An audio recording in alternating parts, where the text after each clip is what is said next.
Hello viewers, Shakil Mahmud অ্যানালাইসিসের নতুন একটি এপিসোডে আপনাদেরকে আমন্ত্রণ জানাচ্ছি। আজ মূলত আমরা কথা বলবো ভারতের যে পশ্চিমবঙ্গের বিধানসভা নির্বাচনে বিজেপির জয়ের পর এখন কে বসছেন এই নীলবাড়িতে, সেই নীলবাড়ির লড়াইয়ে কে এগিয়ে রয়েছেন। এরই মধ্যে কিন্তু বিজেপির ভিতরে চারজন প্রার্থীকে নিয়ে খুব বেশি আলোচনা চলছে। তো চলুন সে বিষয় নিয়ে আমরা একটু আলোচনা করি। মূলত পশ্চিমবঙ্গের যে এবারের নির্বাচন হলো, পশ্চিমবঙ্গের রাজনীতিতে এক ঐতিহাসিক প্রত্যাবর্তন বলা যায়, যে বিজেপির প্রথমবারের মতো সরকার গঠন করতে যাচ্ছে নরেন্দ্র মোদীর দল, এবং 2/3 বেশি আসন নিয়ে এখন শুধু শপথের অপেক্ষা। প্রধানমন্ত্রী নরেন্দ্র মোদী কিন্তু এরই মধ্যে ঘোষণা দিয়ে দিয়েছেন বিজেপির এই শপথ অনুষ্ঠানে তিনি নিজে উপস্থিত থাকবেন। সবচেয়ে বড় প্রশ্ন, যে প্রথম পশ্চিমবঙ্গের শাসনভার গ্রহণের পর পশ্চিমবঙ্গে বিজেপির প্রথম মুখ্যমন্ত্রী কে হচ্ছেন, এটা নিয়ে কিন্তু নানা জল্পনা কল্পনা এখন চলছে। সবার আগে টপ ফেভারিট হিসেবে কিন্তু এগিয়ে রয়েছেন শুভেন্দু অধিকারী, কারণ মুখ্যমন্ত্রী পদে সবচেয়ে বেশি আলোচিত নাম কিন্তু তিনি। কারণ বর্তমান বিরোধী দলের যে নেতা, বিধানসভার এবং বিজেপির অন্যতম প্রধান মুখ হিসেবে গত 5 বছর তিনি রাজ্য তৃণমূলের বিরুদ্ধে কিন্তু একাই লড়াই চালিয়েছেন।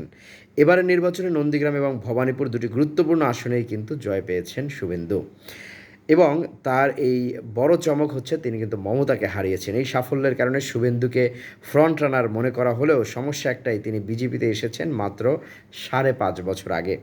এর আগে তিনি ছিলেন তৃণমূল কংগ্রেসের একজন শীর্ষ নেতা, ফলে বিজেপির পুরনো এবং আদর্শিক নেতাদের একাংশের কাছে তার কিন্তু গ্রহণযোগ্যতা নিয়ে এক ধরনের প্রশ্ন রয়ে গেছে। তবে এরপরে আরেকটা আলোচনায় যে নামটা রয়েছে সেটা হচ্ছে স্বপন দাশগুপ্ত।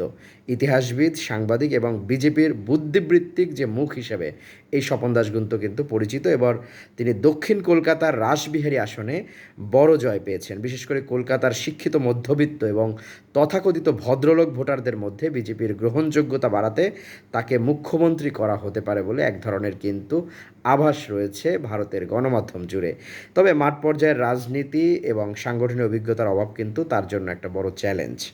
এর বাইরে আরেকটা নাম ঘুরে ফিরে আসছে, সেটা হচ্ছে বিজেপির ভারত মানে পশ্চিমবঙ্গ রাজ্য বিজেপির যে সভাপতি শ্রমিক ভট্টাচার্য।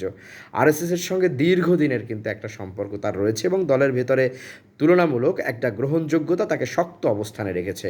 যদিও ফ্রন্ট রানারদের নিয়ে হাইকমান্ড একমত না হলে তাহলে কম্প্রোমাইজ ক্যান্ডিডেট হিসেবে শ্রমিক ভট্টাচার্যের নাম কিন্তু তখন সামনে চলে আসতে পারে।